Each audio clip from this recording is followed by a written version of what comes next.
Well, welcome, ladies and gentlemen, to this edition of the 700 Club. I told you what was going to happen because it's in the Bible. It's Ezekiel 38 that Turkey is going to be part of a coalition that is going to come in the latter days against Israel.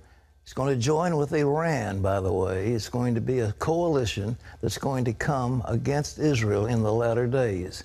And I knew that when Erdogan began doing what he was doing, that he was going to swing that country into a strong Islamic state that will be just like Iran. Well, that's what the president of Turkey is now continuing his crackdown after a recent failed coup.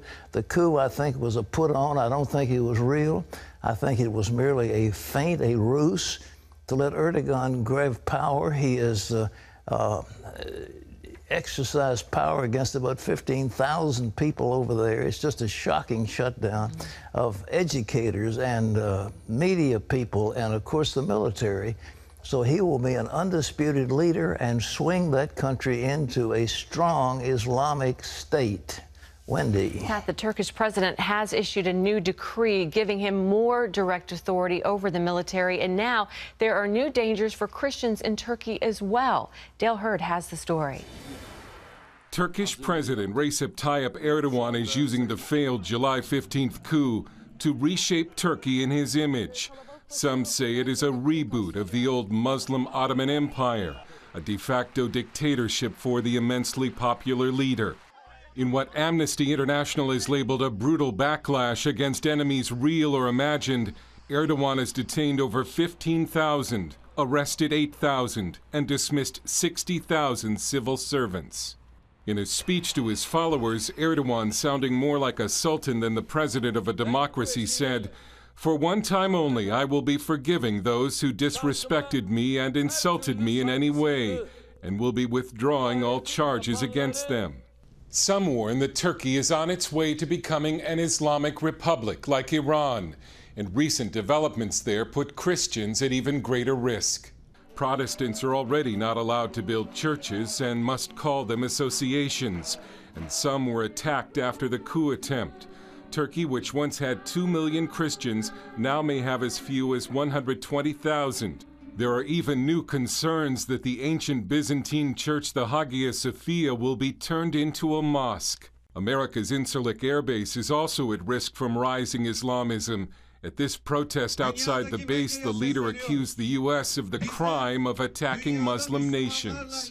Erdogan's crackdown after the coup attempt has created a breach in relations with Turkey's Western allies, who fear they are watching Turkey turn into a dictatorship. A defiant Erdogan said relations with the West will continue, but they have no place in our hearts. Dale Hurd, CBN News. Thanks, Dale. Turkey was a secular democracy and had joined, it was called the weak man of Europe. And then after World War I, they joined in the coalition with the European nations. And as I say, it was a flourishing democracy. Now they are turning into an Islamic dictatorship, but it's all in the Bible. Now this is the land, when there was the churches of Asia, the various churches of Asia that's written about in the book of Revelation. It's all in Turkey. Turkey is Asia, Asia Minor, and all those churches of Asia were all in Turkey. And Turkey was the home of Christianity, a strong, strong Christian church. Now they're in danger of being destroyed and persecuted, and, well, that's too bad. Well, they've got the gloves off, and they're back at it. It's going to be a nasty election, so get used to it. But Donald Trump and Hillary Clinton are both facing questions and criticism over what they've been saying during the presidential campaign. John Jessup has that story. That's right, Pat. Trump has come under fire after he responded to the criticism from the parents of a Muslim American soldier who died in Iraq. Trump said he, too, had made sacrifices. I think I've made a lot of sacrifices. I work very, very hard. I've created thousands and thousands of jobs. But critics, including other Republicans, say Trump isn't showing enough respect to the soldier's family, the latest being Senator John McCain, who challenged Donald Trump to set the example for the country and for the future of the Republican Party. And in an interview with Fox News, Hillary Clinton again defended her use of a private email server for official government business. I made a mistake. not using two different email addresses. I have said that, and I repeat it again today. It is certainly not anything that I ever would do again. I take classification seriously. I relied on and had every reason to rely on the judgments of the professionals with whom I worked.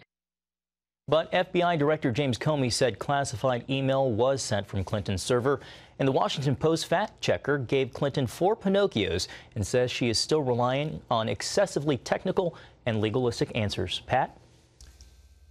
You know, when I was in prep school, I fought boxing in the Golden Gloves, and our hero at that time was a man named Joe Louis. He was the champion. He was one of the greatest boxers that we've ever known. And the statement is, Joe Louis doesn't fight in bars. And I think that somebody's got get the word to Donald Trump. You are going to be the leader of the free world. You don't get into brawls in bar rooms. Wait for the championship. Joe Louis would fight the championship, but he wouldn't fight in bar rooms. So stop it, John.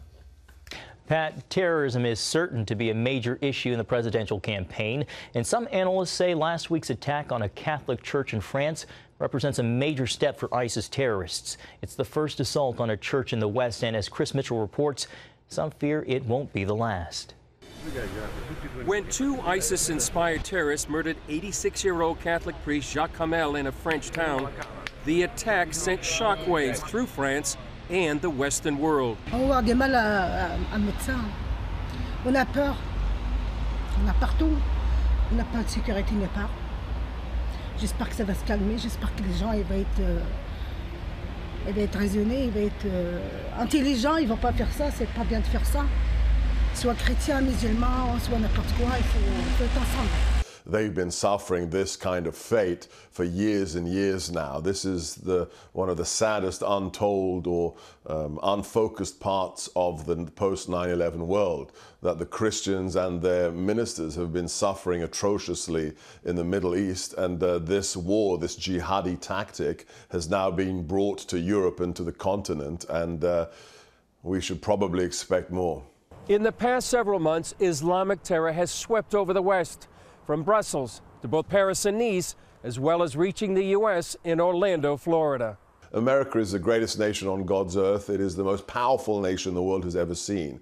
And the idea that after thousands of dead, after trillions spent, the jihadis are still winning this war, there is no excuse. Counterterrorism expert Dr. Sebastian Gorka blames the refusal to name the enemy as a major reason for continued losses. In fact, under today's Obama administration, you can't even talk accurately or honestly about who the enemy is. You can't mention religion. Words such as jihad are in fact officially prohibited. When you talk to our military, when you provide training to our federal law enforcement, you're not supposed to even discuss these issues. That's an edict that comes right out of the White House.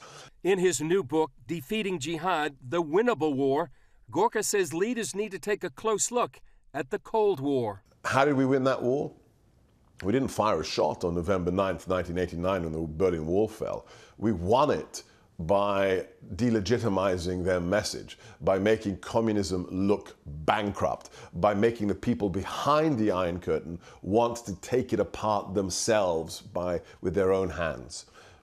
That's what we have to do today. Gorka also believes the West needs to actively empower Muslim nations like Jordan and Egypt to take on ISIS and recognize Islamic extremism for what it is. The idea that you can't call a jihadi, that has to be jettisoned on day one. Talk about the enemy as they talk about themselves, truthfully, and recognize that they are evil.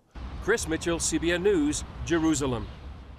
Thanks, Chris. Here at home, the latest government report shows the economy is growing at an annual rate of just 1% so far this year. President Obama has talked about the solid growth of the economy, making this statement earlier in the year. We should be proud of the progress we've made. We have recovered from the worst economic crisis since the 1930s, the worst in my lifetime and the lifetime of most of the people in this room. And we've done it faster, stronger, better, more durably than just about any other advanced economy.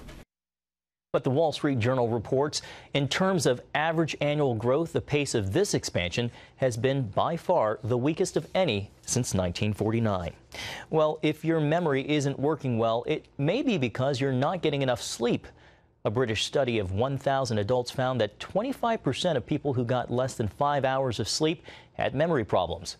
Psychologists who led the study told the London Express newspaper that good sleep leads to better memory performance, which in turn results to a better quality of life. Pat, I can't think of anyone who can disagree with that. That is so. But I remember when I was in college, boy, I was studying for exams, and I was up at 5 in the morning or 4 in the morning. I didn't get a lot of sleep, but I did pretty well on the exams. Did you drink a lot of coffee back then? Yeah, sure. I don't drink coffee now, but I sure was then. I was mainlining coffee. Sleep makes everything better. Your mood is better. Everything is better when you get enough sleep. Okay.